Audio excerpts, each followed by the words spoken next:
नमस्कार। साहित्यिक झरोखा चैनल पर सबका स्वागत करती हूँ। हम इस चैनल पर हिंदी के महत्वपूर्ण प्रश्नों की सीरीज़ प्रारंभ कर चुके हैं। इस सीरीज़ में मैं जितने भी प्रश्न आपको करवाऊँगी वो सभी प्रकार की परीक्षाओं के लिए बहुत ही उपयोगी प्रश्न मैं करवा रही हूँ।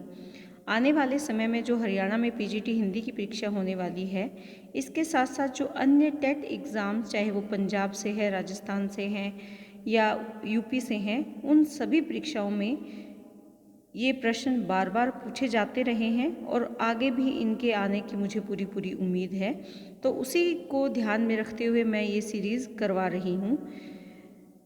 उम्मीद करती हूँ कि अब से पहले जो मैंने वीडियो आपको करवाए हैं वो आपने अच्छे से देखे और समझे हैं। अगर उनसे रिलेटेड कोई भी आपको दिक्कत आए तो आप मेरे टेलीग्राम ग्रुप से भी जुड़ सकते हैं, जिसका लिंक मैं डिस्क्रिप्शन बॉक्स में डाल दूँगी। तो आइए आज इसी सीरीज़ का पार्ट 5 या भाग 5 शुरू करते हैं। यहाँ देखिए, पहला प्रश्न मैंने लिया है, आचार्य रामचंद्र शुक्ल ने भक्ति काल की समय सीमा क्या मानी है।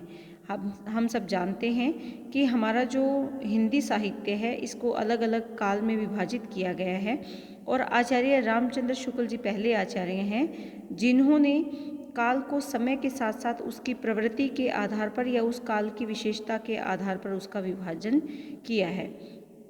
तो यहाँ हमें क्या बताना है कि आचार्य शुक्ल ने भक्ति काल का समय क्या माना है। इस बात को ध्यान में रखते हुए हमारा जो इसका उत्तर होगा वो होगा, पहला इसका आंसर होगा संवत 1050 से 1375। ये संवत में है जो समय है, ये आप ध्यान में रखेंगे। उसके बाद जो संवत 1375 से 1700 का संवत है, ये समय सीमा भी किसी विद्वान ने निर्धारित की है, क्योंकि अलग अलग मतभेद हैं और सबने अपने अपने विचार दिए हैं। तो हमें ये भी पता होना चाहिए कि संवत 1375 से लेकर 1700 विक्रम संवत तक जिसने भक्ति काल का समय माना है वो कौन से विद्वान है, वो है डॉक्टर रामकुमार वर्मा। डॉक्टर रामकुमार वर्मा। इसके बाद है 1350 ईस्वी से 1600 ईस्वी। ये समय काल किसने माना है, ये माना है डॉक्टर गणपति चंद्र गुप्त ने। गणपति चंद्र गुप्त ने। तो ये आपको ध्यान में रखना है। इसके साथ साथ गणपति चंद्र गुप्त ने इसे भक्ति काल नाम नहीं दिया इस समय सीमा को, या जो ये समय माना है, बल्कि इसे क्या कहा है, पूर्व मध्य काल। ये आप ध्यान में रखेंगे, पूर्व मध्य काल कहा है इस समय को इन्होंने। तो ये महत्वपूर्ण बातें हैं जो मैंने यहाँ पर आपको बताई हैं। इसके बाद हम नेक्स्ट प्रश्न लेते हैं, आचार्य शुक्ल ने भक्ति आंदोलन के उदय का कौन सा प्रमुख कारण माना है। देखिए, आचार्य शुक्ल की यहाँ पर ज़्यादा चर्चा रहेगी क्योंकि इन्होंने जो हिंदी साहित्य का इतिहास लिखा है उसमें हमारा जो हिंदी का साहित्य है उस पर विस्तार से अपना विचार इन्होंने व्यक्त किए हैं। तो इसीलिए इनके विचार बार बार आपके सामने आएंगे और आपको इनकी जो डेफिनेशंस है या इनकी जो परिभाषाएँ हैं वो भी एग्ज़ाम्स में बार बार पूछी जाती हैं। तो यहाँ हमें क्या बताना है कि आचार्य शुक्ल ने भक्ति आंदोलन के आने का, उदय का यानी आगमन का कौन सा प्रमुख कारण माना है। देखिए, यहाँ मैंने कुछ पॉइंट्स दे रखे हैं। उसमें सबसे पहला है ईसाइयत की देन। ईसाइयत यानी ईसाई धर्म की देन, कि ईसाई धर्म का प्रचार प्रसार भारत में होने लगा, उसके कारण हिंदुओं ने भी अपने धर्म को बचाने के लिए भक्ति आंदोलन प्रारंभ किया। ये किसने कहा है, ये कहा है ग्रियर्सन ने। तो आपको ये सब ध्यान में रखना है, क्योंकि सिर्फ एक बात को ध्यान में रखकर हम सभी प्रश्नों को हल नहीं कर सकते। पेपर में सभी प्रश्न पूछे जाते हैं और सभी बहुत इम्पोर्टेंट या महत्वपूर्ण प्रश्न हैं, तो आप ये ध्यान में रखेंगे। ईसाइयत की देन किसने कहा है, वो कहा है ग्रियर्सन ने। उसके बाद हमारे पास जो दूसरा पॉइंट है वो है इस्लामी आक्रमण की प्रतिक्रिया। देखिए, ये किसने कहा है, इस्लामी आक्रमण की प्रतिक्रिया। ये वही उत्तर है जो हम अपने प्रश्न के साथ ढूंढना चाह रहे हैं। यानी आचार्य रामचंद्र शुक्ल ने भक्ति आंदोलन के उदय का कौन सा प्रमुख कारण माना है, वो माना है इस्लामी आक्रमण की प्रतिक्रिया। यानी इस्लाम जो लोग थे या इस्लाम जो शासक थे, वो जब हमारे भारत में आकर आक्रमण करने लगे तो उसकी प्रतिक्रिया स्वरूप अपने देश को और अपनी संस्कृति को और यहाँ के धर्म को बचाने के लिए भक्ति आंदोलन प्रारंभ हुए। उसके बाद हमारे पास जो पॉइंट है वो है जनता के दुख व कष्टों के कारण। अब जनता के कौन से, चाहे वो सामाजिक है या राजनीतिक कष्ट है, उन कष्टों के कारण भक्ति आंदोलन का आगमन हुआ। और ये किसने कहा? ये कहा गजानन माधव मुक्तिबोध ने। गजानन माधव मुक्तिबोध, ये आप ध्यान में रखेंगे। उसके बाद है भारतीय चिंतन धारा का स्वाभाविक विकास। ये किसने कहा है? ये कहा है हजारी प्रसाद द्विवेदी ने। हजारी प्रसाद द्विवेदी ने। इन्होंने क्या कहा है कि जो भक्ति आंदोलन है उनके उदय का कारण क्या है कि भारतीय चिंतन धारा का स्वाभाविक विकास। ये मानते हैं कि अगर इस्लाम का आक्रमण ना भी हुआ होता, इस्लामी जो विचारधारा है वो अगर भारत में ना भी आई होती, तब भी स्वाभाविक रूप से भक्ति का आगमन होता। क्यों होता? क्योंकि ये भारतीय सोच है, भारतीय विचारधारा है और ये एक स्वाभाविक विकास है। तो इन्होंने, हजारी प्रसाद द्विवेदी ने इस बात पर जोर दिया है। हमारा जो प्रश्न है उसका उत्तर यहाँ पर दूसरा रहेगा, जिसका जो है इस्लामी आक्रमण की प्रतिक्रिया, ये आप ध्यान में रखेंगे। इसके बाद जो हमारे पास नेक्स्ट प्रश्न है वो है आलवार भक्तों का मूल स्थान कहाँ था? देखिए, आलवार भक्त जैसे सूफी है, संत है, या जो सगुण है, निर्गुण है, उसी प्रकार भक्ति साहित्य में आलवार संतों का भी अपना एक विशेष स्थान है। तो इनका हमें बताना है। इनका जो मूल स्थान है वो है यहाँ पर दक्षिणी भारत। तो दक्षिणी भारत में भी कौन सा स्थान? वो है केरल। दक्षिणी भारत में केरल प्रदेश से ये जुड़े हुए थे। और ये संख्या में कितने थे? ये संख्या में 12 थे। आलवार संत जो है संख्या में 12 थे। इनमें एक महिला संत भी थी, स्त्री संत भी थी, जिसका नाम था आंडाल। और ये कई बार पेपर में पूछा जा चुका है ये प्रश्न कि जो आलवार संत थे उनमें जो महिला संत थी उसका नाम क्या था? वो था आंडाल, क्योंकि 12 संतों में ये एक अकेली स्त्री संत थी।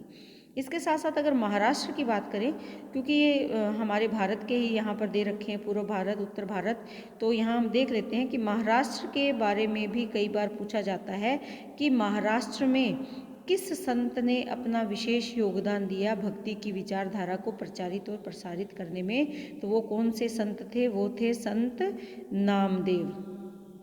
नामदेव, ये संत नामदेव थे और इन्होंने बारकरी संप्रदाय की स्थापना की थी। तो ये इन दोनों ही विचारधाराओं से प्रभावित थे। सगुण भक्ति भी करते थे और निर्गुण भक्ति के भी पक्षधर थे। तो ये यहाँ पर दो महत्वपूर्ण बातें हैं जो मुझे आपको बतानी चाहिए थी, जिसका मैंने यहाँ पर वर्णन किया है। इसके बाद है अद्वैत वेदांत का प्रचार किसने किया? अद्वैत वेदांत, देखिए आप ये ध्यान में रखेंगे कि अद्वैत वेदांत का प्रचार तो शंकराचार्य ने किया था। शंकराचार्य ने इन्होंने, लेकिन इसके साथ साथ हमें ये भी पता होना चाहिए कि कब की इनका जो जन्म स्थान है या इनका जो कार्यक्षेत्र था वो कौन सा था? वो था केरल। ये केरल क्षेत्र से जुड़े हुए थे शंकराचार्य, यानी दक्षिणी भारत से जुड़े हुए थे। तो इनके अद्वैत वेदांत सिद्धांत के विरोध में रामानुजाचार्य ने, जिन्होंने राम भक्ति पर बल दिया था, रामानुजाचार्य, इन्होंने क्या, कौन सा संप्रदाय शुरू किया था? इन्होंने कौन सा मत प्रस्तुत किया था? वो था विशिष्टाद्वैतवाद। विशिष्टाद्वैतवाद, यानी आप कैसे ध्यान में रखेंगे कि शंकर तो अद्वैत हैं, सबसे अलग हैं, लेकिन राम भी तो अपने आप में विशेष हैं, उनकी भी तो किसी से तुलना नहीं की जा सकती। तो इस तरह हम जोड़कर कर सकते हैं कि शंकर तो अपने आप में अलग हैं, जो ईश्वर है, जो भगवान शंकर हैं, वो अपने आप में अलग हैं, लेकिन राम भी किसी से कम नहीं, वो भी अपने आप में विशेष हैं। तो इस तरह शंकराचार्य ने अद्वैत वेदांत का प्रचार किया, तो रामानुजाचार्य ने विशिष्टाद्वैतवाद का। जो महावीर स्वामी हैं, हम सब इनके बारे में जानते हैं, आपको भी बहुत अच्छे से पता होगा। जैन धर्म के प्रवर्तक हैं, या जैन धर्म के 34वें तीर्थकर माने जाते हैं ये जो महावीर स्वामी हैं। इसके साथ साथ जो महात्मा बुद्ध हैं, ये बौद्ध धर्म के प्रवर्तक हैं और इनका जन्म स्थान लुम्बिनी है, ये आप सबको पता होगा। वल्लभाचार्य कौन है? वल्लभाचार्य जो सूरदास के गुरु हैं, ये वल्लभाचार्य कृष्ण भक्ति से जुड़े हुए हैं और इन्होंने विशेष रूप से पुष्टि मार्ग का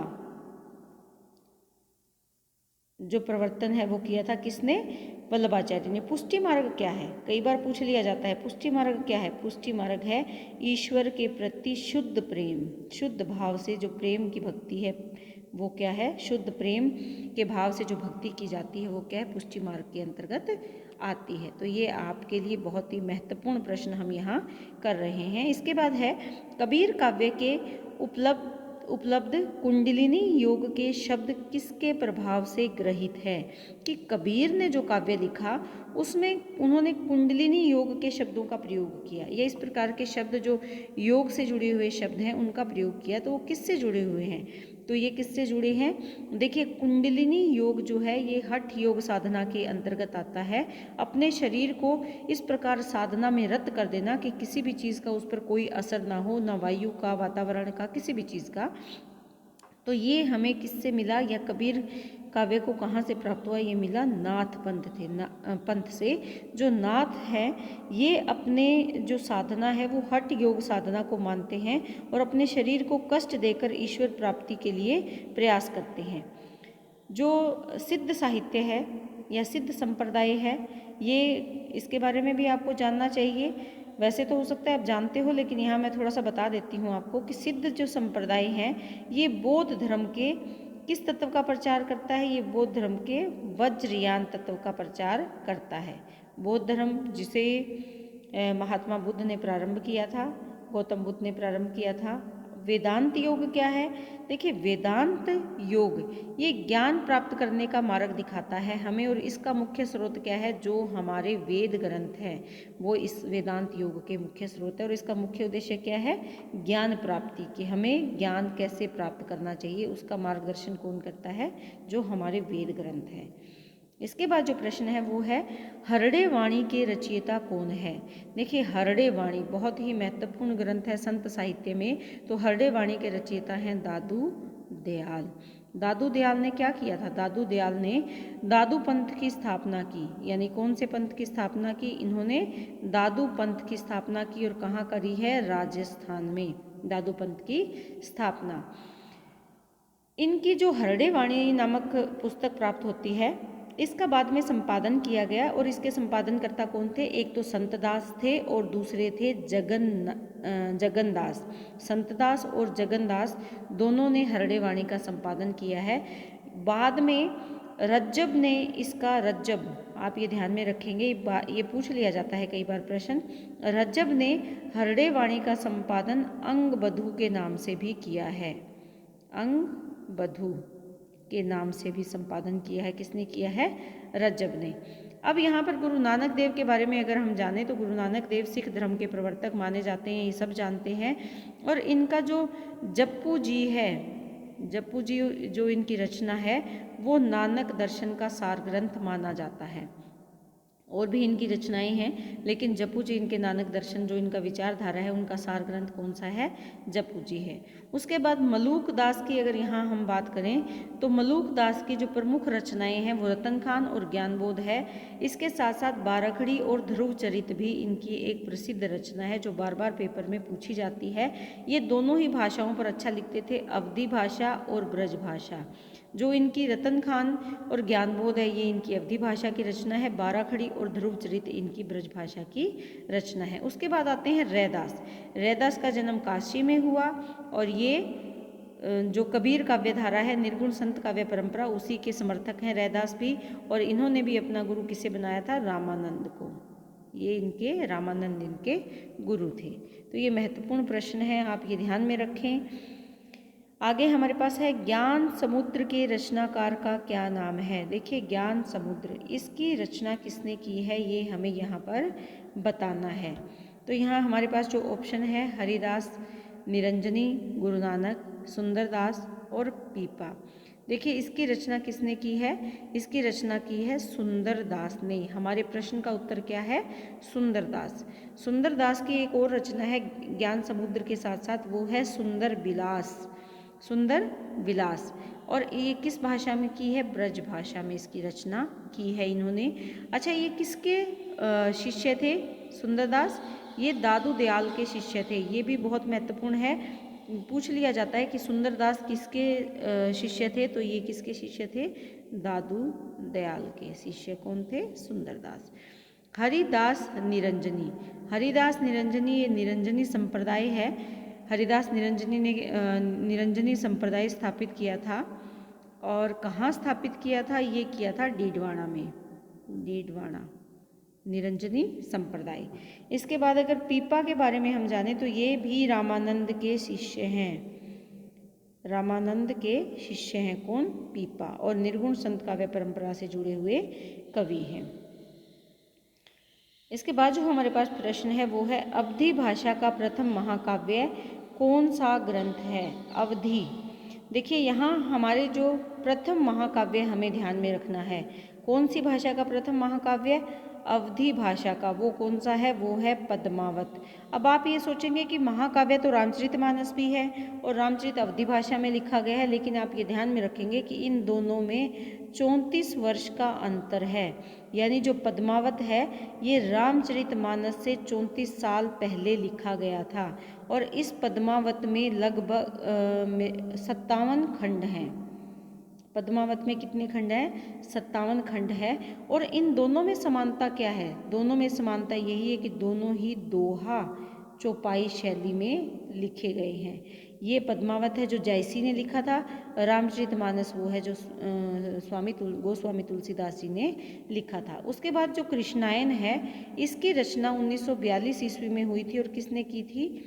द्वारका प्रसाद मिश्र ने, द्वारका प्रसाद मिश्र ने कृष्णायन की रचना की थी। कब? 1942 में।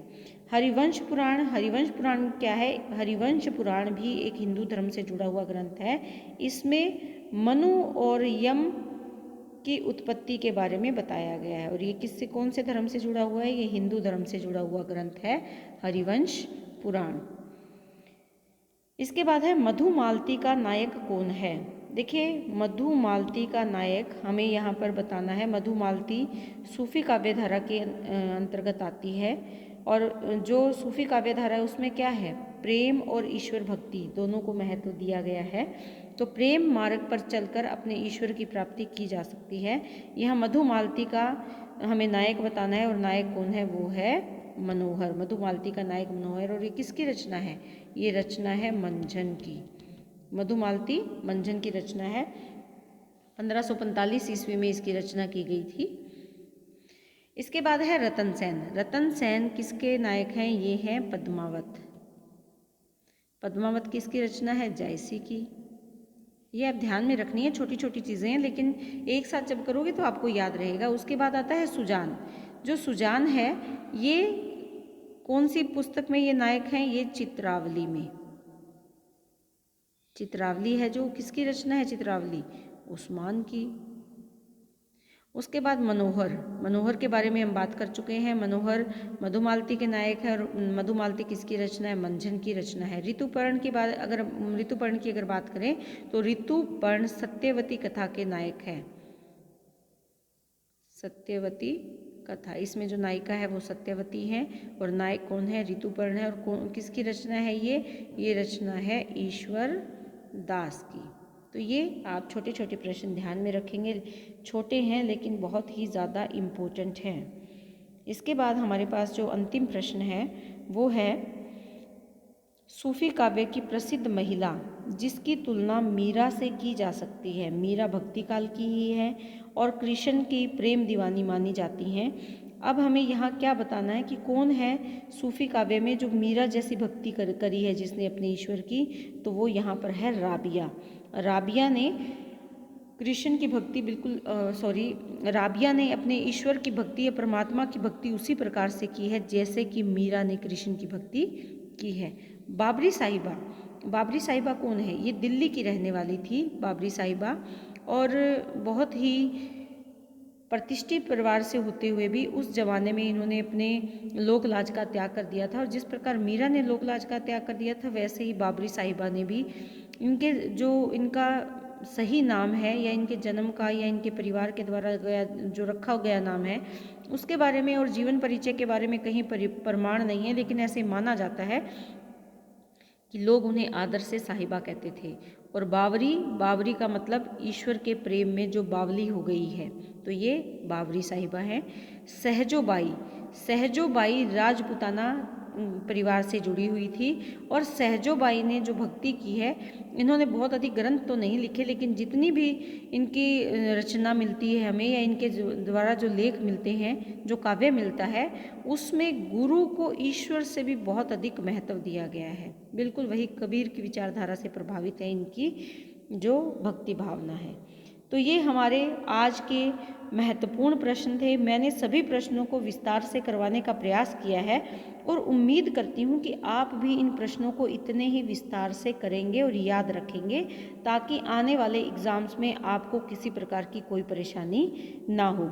बाकी जो मेरे द्वारा करवाए गए वीडियोस हैं, उनका लिंक मैं डिस्क्रिप्शन बॉक्स में डाल दूँगी, तो आप वहाँ से मेरे वीडियोस देख सकते हैं। बहुत बहुत धन्यवाद।